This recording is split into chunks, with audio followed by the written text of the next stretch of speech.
ভাই, আজকে একটা গিয়েছিলাম জন্মদিন বাড়িতে, তার জন্য রেডি হচ্ছিলাম। খুব তাড়াতাড়ি রেডি হওয়ার কারণ হচ্ছে যে সময় চলে গেছে, ছেলের খাওয়া হয়নি, ছেলেকে খাওয়াতে হবে, নিজে রেডি হতে হবে, দেন যেতে হবে জন্মদিন বাড়ি। অ্যাকচুয়ালি ছিল একদম বাড়ির কাছে, সেই জন্য অত চাপ ছিল না।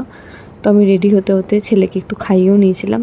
এই যে মুখে ঠিক এইভাবে খাবারটা নিয়ে রেখে দেয়, চেবায় না। এটা হচ্ছে সব থেকে মানে মোস্ট ইরিটেটিং পার্ট, যেটাকে বলে মুখে নিয়ে নেয় কিন্তু খাবে না। তারপর ওর পিপি এলো, এসে একটু হেল্প করলো, একটু সাজুগুজু করে নিয়েছিল, রেডি ছিল।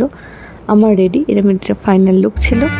দেন জন্মদিন বাড়িতে গেলাম, কেক কাটা হলো, খুব সুন্দর একটা ইভিনিং ছিল।